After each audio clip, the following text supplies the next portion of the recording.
Wakenya wote, haswa wale wako hapa Kwale, tuinuke na tumkaribishe Rais wa Jamhuri ya Kenya kwa shangwe na vigelegele ili awe na nafasi ya kutubia. 1, 2, 3. Mheshimiwa Rais, asante.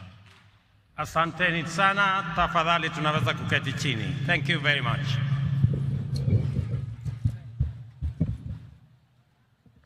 Viongozi wote wenzangu na watu wa Kwale, hamjambo. Kwale, hamjambo. Kwale, assalamu alaikum. Bwana Yesu asifiwe. Similani, Mjisilila, Malamazo, Mbula ya Pego, Mloganji, Similani. Ndugu watu wa Kwale, kwanza nataka niwapongeze wananchi wa Kwale na wananchi wa taifa letu tunayoipenda Kenya kwa kutukaribisha katika sherehe hii ya Mashujaa 2024 hapa Kwale. Nataka nimpongeze viongozi wote waliofika hapa. Nataka niwapongeze pia viongozi wote wa Kwale hii wakiongozwa na Mama Governor Fatuma Achane.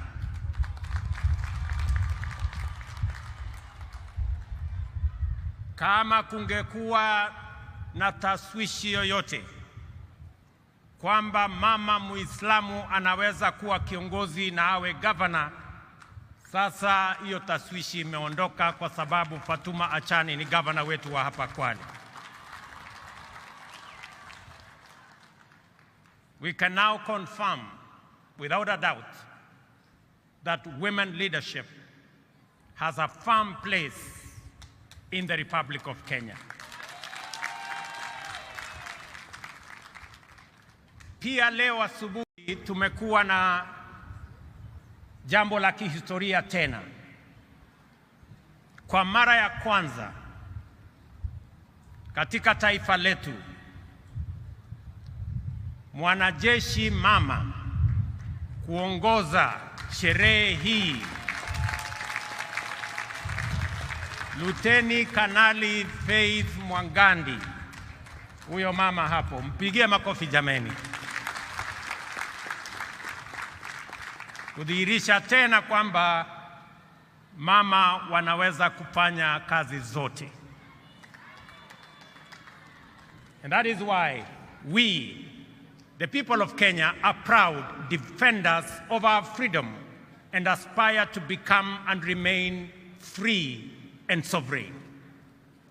These were the foremost attributes of the first generation of freedom fighters who faced the monster of imperial domination with unflinching courage and commitment to prevail, even if it cost them everything, including their very lives. From them, we have a fine model that has inspired generations of selfless patriots and continues to inspire us today as we do our part in nation building. From them, we have learned that to be free, we must be united as one family that draws its strength from the unique contribution of its diverse members, and that we must see each other as equals, treat each other justly, and leave no one behind. We, the people of Kenya, know that just like our ancestors, we have what it takes, including the values, principles, and commitments that define Mashujaa, to break free of oppression, humiliation, poverty, and indignity. We know this because for our nation to be free, brave men and women, young and old, from every community and every region struggled with exemplary determination until Kenya was free.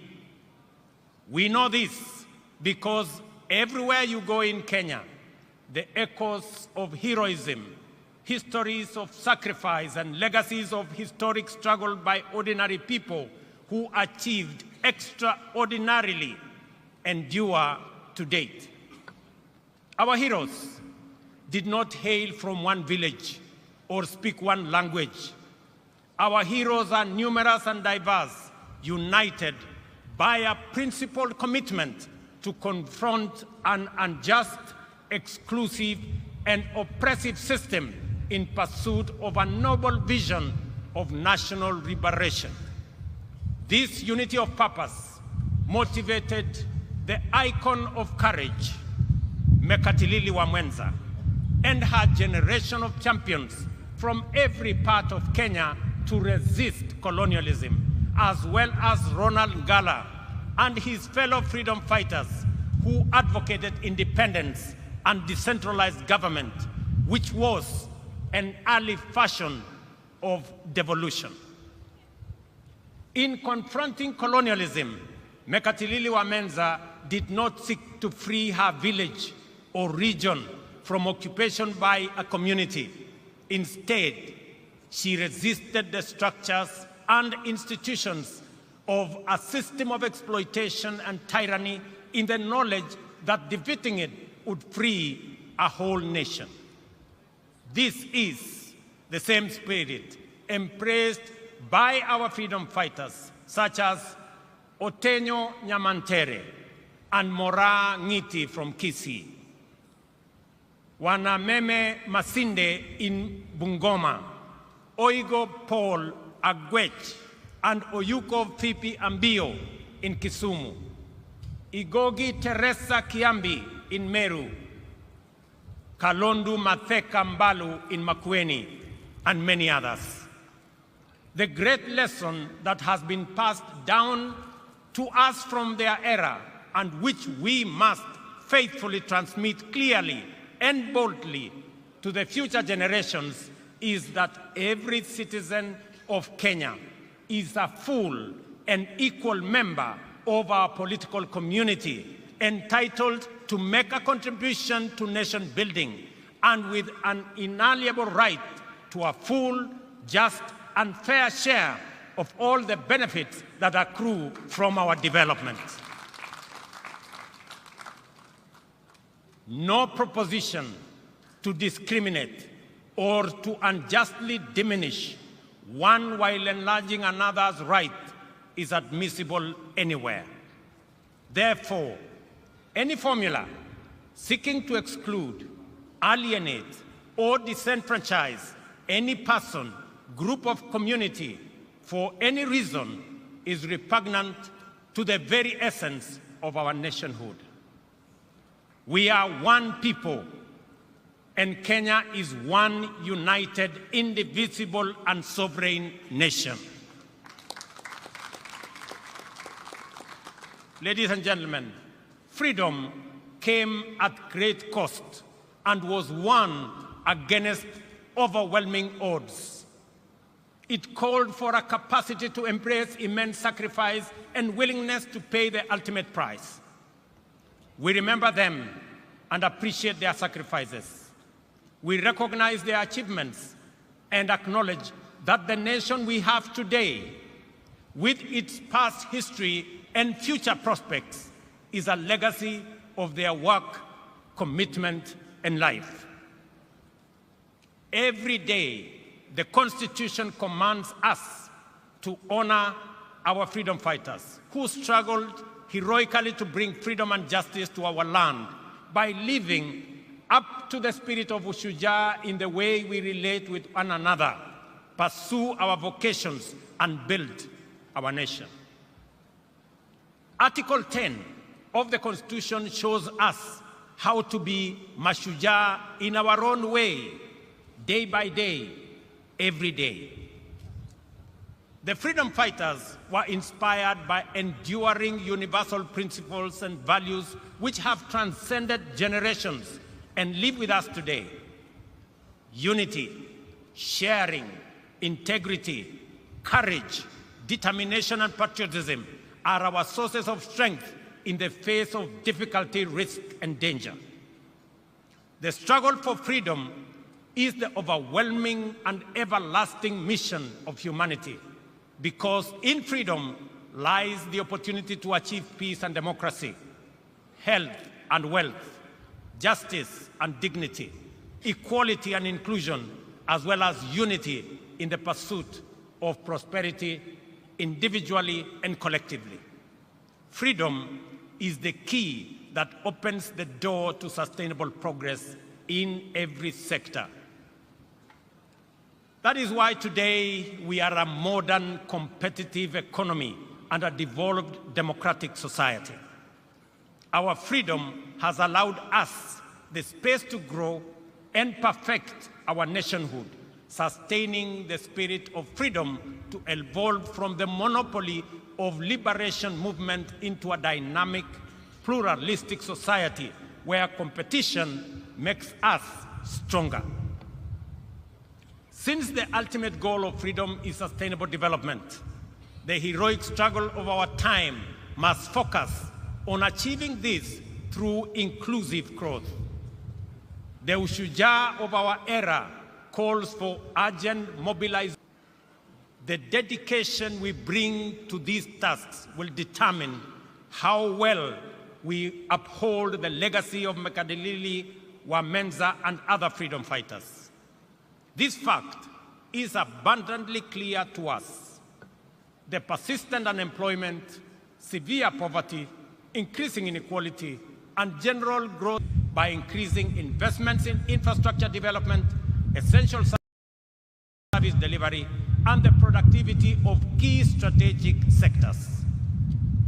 The bottom-up economic transformation agenda is Kenya's economic freedom charter, which mobilizes unprecedented levels of investment into the most impactful sectors in providing essential public services inclusively and affordably, multiplying incomes and creating millions of new, good jobs for our many well-educated and highly skilled young people.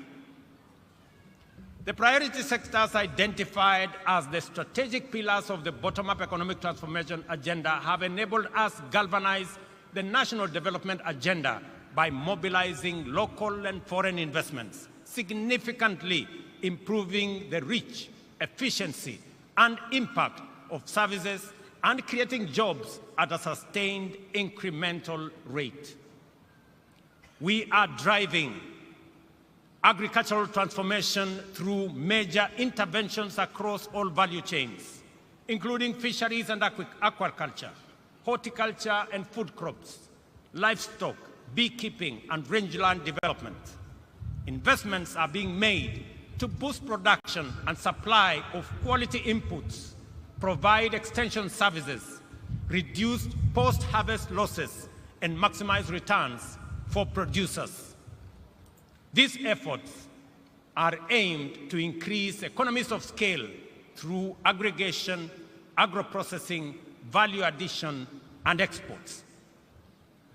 Let me announce to farmers across Kenya that we have just concluded the process of procuring the next consignments of fertilizer and assure them that the fertilizer that we have will continue to retail at 2,500 as we committed ourselves. Whether it is tea, whether it is coffee, whether it is maize, whether it is wheat, whether it is sugarcane, we will make sure that prices of fertilizer are universal, because we have seen its impact on matters food productivity in Kenya and the lowering of the cost of living as a result of reduction of food prices because of enhanced supply. Citizens, in the digital economy, we have invested in developing digital and ICT hubs in all wards and expanding last-mile fiber connectivity across the country, reaching areas previously considered remote and underserved. I must congratulate members of Parliament across Kenya for being partners with us in this effort. And I want to encourage all our members of Parliament to front-load and to prioritize the construction of ICT hubs across Kenya so that we can give digital opportunities for our young people, because these efforts have enabled young digital creators, entrepreneurs, and workers to access opportunities not just locally, but also globally. We have also supported our mama mboga, the boda operators, small-scale traders, construction workers, and others working in the informal and the hustler economy by investing in financial inclusion through accessible loans, capacity building, and regulatory reforms to facilitate their growth. I want to commend the banking industry for extending, just last week, an additional 150 billion in loans and loan facilities to micro, small, and medium enterprises to complement our efforts in making sure that we attend to the people lower in the category. To achieve universal health coverage, we have transformed the provision of health care to enable all Kenyans access promotive and preventive services in addition to curative services. First, under an all-inclusive social health framework, and also through programs like Afya Bora Mashinani, which has onboarded over 100,000 community health promoters who provide health care directly to people in their homes. Ladies and gentlemen, today marks the conclusion of Boma Yangu Week, launched last Monday to celebrate the achievement of our affordable housing program. Throughout the week, we showcased significant progress in advancing this ambitious agenda, which aims to transform lives and livelihoods by providing affordable, decent homes for millions of Kenyans. On this Mashujaa Day, we recognize key initiatives such as the Kenya Urban Resilience Project, the Kenya Informal Settlements Improvement Project, and the National Climate Resilience Program, otherwise known as Climate Works. Under our bottom-up economic transformation agenda, we are committed to striking a major blow for the freedom struggle of our time by eradicating the shame of hunger in the land of plenty, taking decisive measures to significantly reduce poverty, providing all Kenyans with high-quality health care, and enhancing dignity, well-being, and standards of living for everyone. The affordable housing program is central to these efforts, with a target of delivering 200,000 homes annually to meet the growing demands of housing. This initiative aims to tackle the deficit that has left many Kenyans living in insecure, unsanitary, and poorly constructed dwellings, and also fostering the growth of sustainable communities and generating jobs and opportunities across many other sectors. We all know that the future is urban. 60% of our population, not just in Kenya, but globally, will be living in urban areas. That is not a choice we can make. That is what's going to happen. But we can make a choice as to what kind of living, what kind of settlements these 60% of our citizens who will be living in urban areas, how they will live. Either they will live in slums or they will live in decent dwellings. It is our choice and the choice of our generation to make sure that when we undergo this process, which is inevitable, and we have communities that are urban, they will be living in decent livelihoods. The progress so far is remarkable. 124,000 housing units are at different stages of completion across 75 sites in 37 counties. These projects include homes also for the military police. I am happy that the students have participated in designing student accommodation. And congratulations to the students who came, the 60 of you who have participated in that process. Here in Kwale County, I am also happy that the Mashujaa Affordable Housing Project is underway, creating daily employment for over 200 workers. Similarly, the Diani White House project is under construction and is also generating more jobs and more opportunities. Boma Yangu, a key platform in the program, exemplifies our commitment to economic empowerment and improving Kenya's quality of life.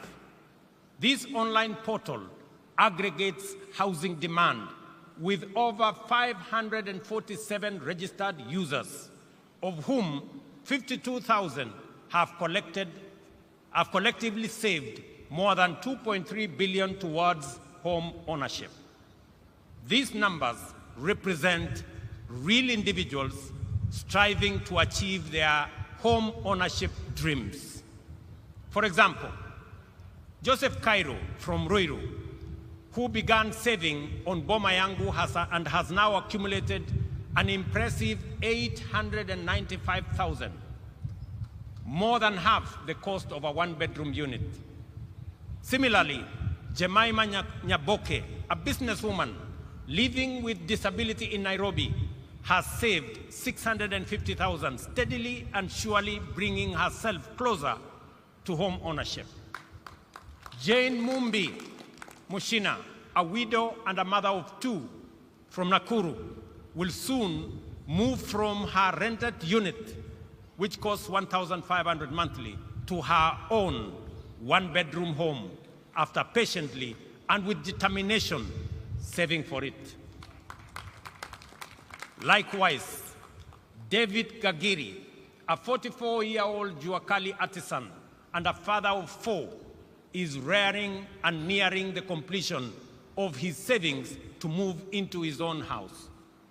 These stories illustrate how the affordable housing program is empowering ordinary citizens, affirming their dignity and opening pathways for financial independence.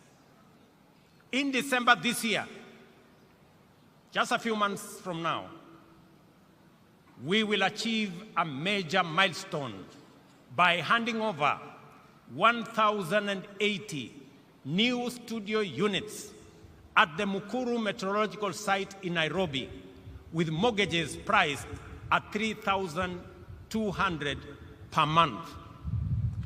This is to citizens who today pay the same amount but live in a slum.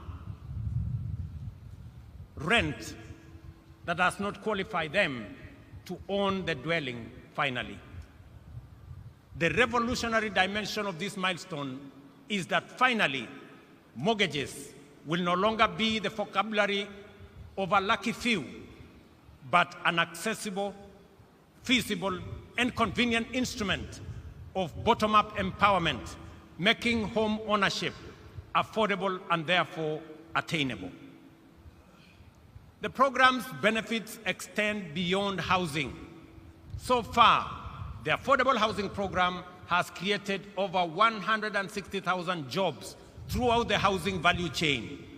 While the industry remains predominantly male, we are working to increase female participation to 30%, up from the current 20%. Our collaboration with the Juakali sector has demonstrated the Affordable Housing Program's significant potential to transform local manufacturing. In Kwale, over 200 artisans are providing essential services at various sites, fabricating components such as doors, windows, and cabinet fittings. The success of involving worker cooperatives and artisans has strengthened our commitment to support local businesses. You heard the governor of Kwale enumerate the number of companies that now work with us. To facilitate this further, the government has allocated Kenya shillings 4.4 billion specifically for payments to MSMEs supplying goods and services under this program. I was especially proud to witness the signing of the 720 million subcontract awarded to Soweto High-Rise Fabricators and Woodworkers Association in Kibra, just the event that you saw us here this morning. This partnership will greatly enhance the business prospects of these Juakali associations, now recognized as bona fide affordable housing program suppliers. Ladies and gentlemen, on this day, it is important for us to remember that the objective of the freedom struggle was for the citizens of Kenya to have full rights and opportunities to live in dignity and achieve a high standard of living with security, health, and wealth.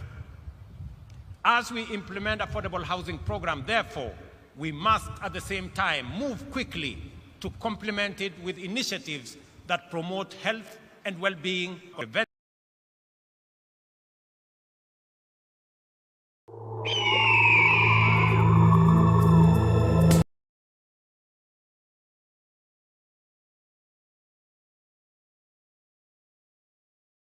na upwa hali wali mkavu is an understated hint of the promise held by our blue economy.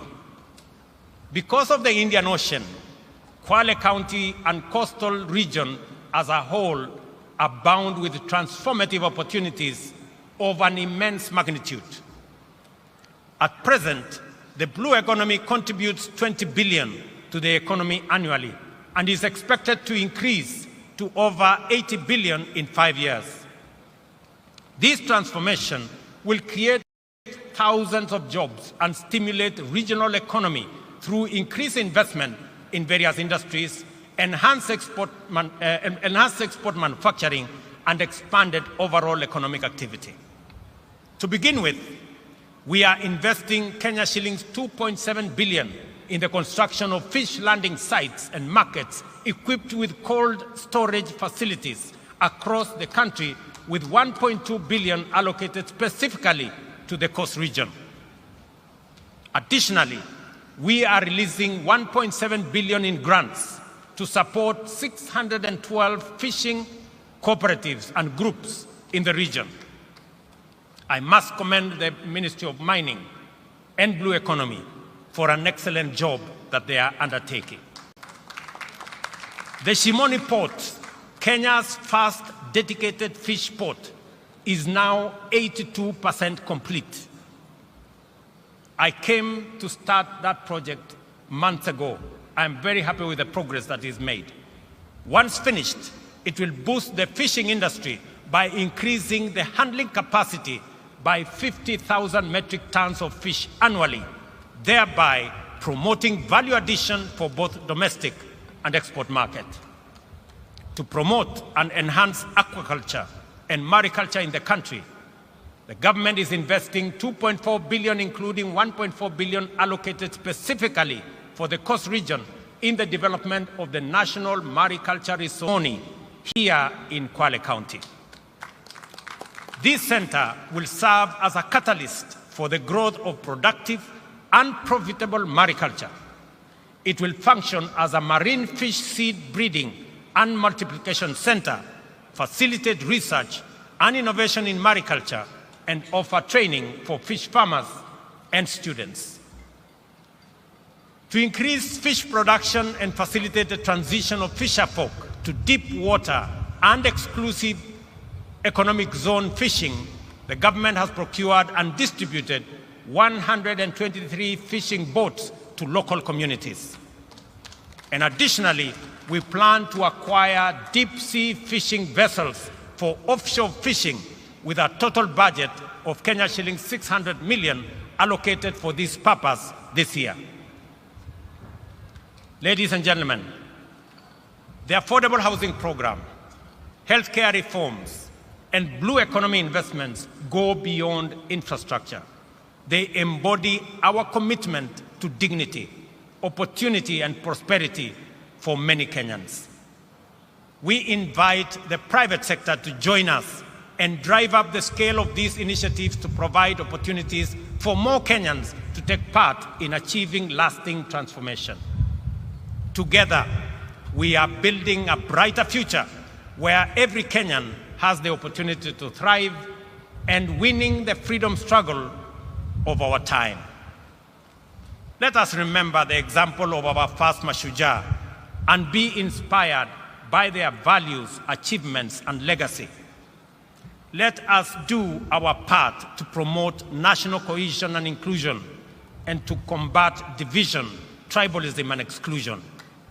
Let us remember that without unity, our freedom and our future would be under threat.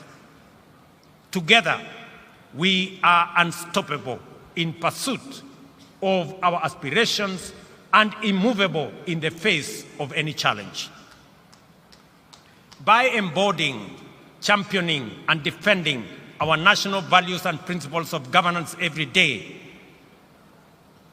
we will be able to live up to the monumental legacy of Mekatilili Wamenza and other heroic men and women who blazed the trail for the patriots who followed and built a nation that present and future generations will be proud of. I am encouraged by the bravery, diligence, and loyalty with which Kenyans of all walks of life undertake their profession and social tasks, fighting crime and terrorism, defending the nation's territorial integrity, treating the sick, feeding the nation, teaching our children, and serving the needs of underprivileged citizens. To you all, I convey the gratitude and appreciation of all Kenyans. It is in these things that heroism lies. The fact that we must do them every day doesn't make them any less heroic or extraordinary. Ushujaa is doing ordinary things in extraordinary ways. Therefore, whatever our vocation, let us apply ourselves with zeal, because that is how great nations are built. Ladies and gentlemen, watu wa Kwale, ndugu zangu watu wa Kenya, nimefurahi sana kuwa kati yenu katika sherehe hii ya muhimu, sote tukiungana na tukihakikisha kwamba kazi ya kila mtu isidharauliwe na mwingine. Wale wote mnaochangia katika sehemu zote, yule unayesukuma pale wheelbarrow ili tuweze kujenga affordable housing, yule unayepiga randa ndio tuweze kuwa na milango na madirisha na mambo mengine ambayo yatatusaidia kuwa na manyumba ya sawasawa. Walimu pale shuleni mnapojitolea kufundisha watoto wetu, wakulima shambani wanaofanya bidii ndio tupate chakula, askari wetu ambao wanasimamia usalama wa taifa letu la Kenya, wafanyabiashara wetu ambao wanafanya bidii wakiamka mapema. Nyinyi wote ni mashujaa wa taifa letu la Kenya kwa zile majukumu mnayofanya. Nataka niwaeleze ndugu zangu wa Kenya ya kwamba nchi hii tutaijenga na mikono yetu na nguvu yetu na bidii yetu, kwa sababu nchi hii haiwezi kujengwa na wageni, haiwezi kujengwa na wengine. Sisi, hii ndio nchi Mungu ametupatia, na ni jukumu la kila mmoja wetu, mahali popote ulipo, utoe mchango wako kwa uzalendo, kwa kujitolea, kwa bidii, na mimi nataka niwahakikishia kwamba tutafaulu kama nchi ya Kenya tukifanya hivyo tukiwa tumeungana pamoja. Mwisho kabisa, nikiwa hapa Pwani, tumekuwa na jambo ama donda sugu la mambo ya ardhi. Nataka niwatangazie ya kwamba tayari tuko na pesa shilingi bilioni 1.5 ya kuanza ile program ya absentee landlords na kusaidia wananchi ambao wanaishi katika mashamba ambayo sio yao, tuweze kuwasaidia wawache kuwa maskota, wawe wenyeji, kwa sababu tutaungana na wale ambao mashamba haya ni yao, tuweze kununua, ndio tuweze kusonga mbele pamoja. Na mimi nataka niulize magavana wetu pamoja na wabunge na wale wengine wote, tuungane katika safari hiyo, ndio tuweze kukomboa watu wetu kutoka mambo ya uskota. Asanteni sana watu wa Kwale, asanteni sana ndugu wa Kenya. Thank you very much. God bless you all, and God bless our great country that we love, Kenya. Asanteni sana na Mungu awabariki. Naomba kwa heshima sote tusimame kwa wimbo wa taifa. Kwa heshima sote tusimame kwa wimbo wa taifa.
Basi Mheshimiwa Rais, niombe kwa heshima tuweze kusubiri tupewe itifaki ya kufumukana mahali hapa. Nitaomba kuomba sasa kuwaelekeza viongozi kutulia kwenye jukwaa rasmi ili tuweze kuelekezwa. Nitaomba sote sasa tuwe watulivu ili tuweze kumpisha msafara wa Mheshimiwa Daktari William Ruto, Rais wa Jamhuri ya Kenya na Amiri Jeshi Mkuu wa Majeshi ya Ulinzi, Mama Taifa Mama Rachel, wakisindikishwa na Mkuu wa Majeshi ya Ulinzi. Nitaomba sasa msafara wa Mheshimiwa Rais kuweza kuletwa, tukimshukuru kwa kushiriki nasi.